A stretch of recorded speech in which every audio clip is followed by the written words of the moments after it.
soon, better pick them like a lottery. I'm about to blow up, I need 100 apologies. Better come and follow me. Welcome to Guidance.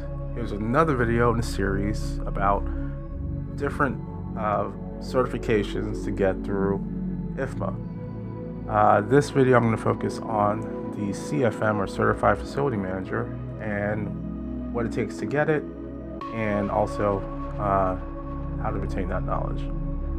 So, Certified Facility Management or CFM is a completely different beast from the FMP. It's more of a competency-based exam, which means it doesn't just test what you can memorize from a book, but it tests how you apply your years of experience into real-world scenarios.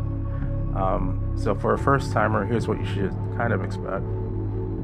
It's a kind of a big picture format of an exam. Unlike the more modular and by-the-book FMP, CFM is, of course, comprehensive, as said earlier, taking in one single sitting.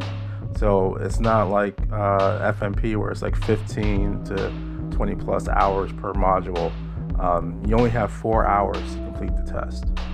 There's 180 multiple choice questions in total. Only 160 of the 180 are scored. The other 20 are more like pre-test questions that IFMA uses for research, so you won't know which ones they are, but it's just best to treat every single question as it counts.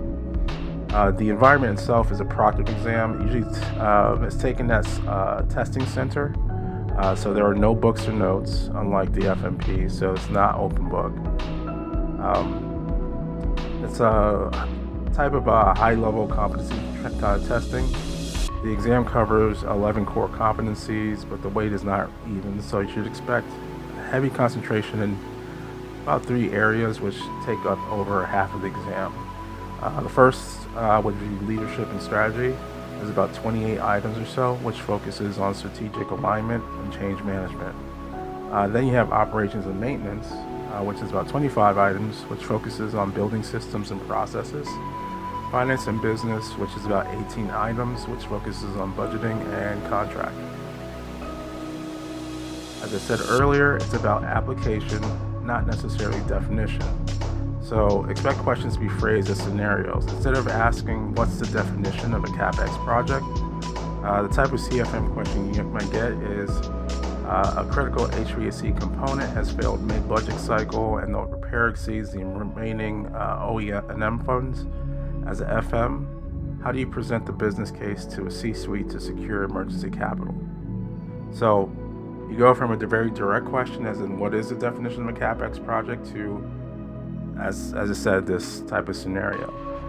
Eligibility is the first hurdle. So before you even schedule the exam, you have to submit an application and be approved based on your education experience.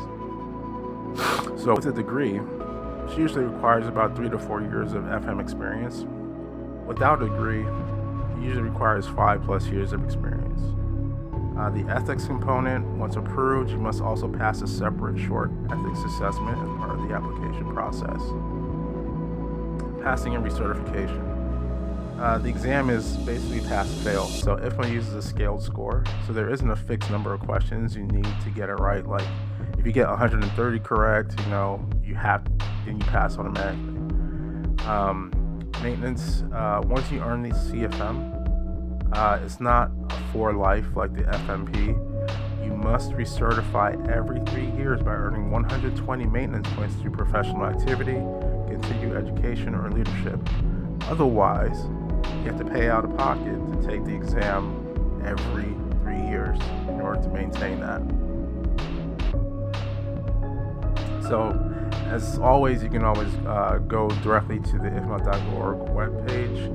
They have information and a lot of training documentation on how to obtain your CFM.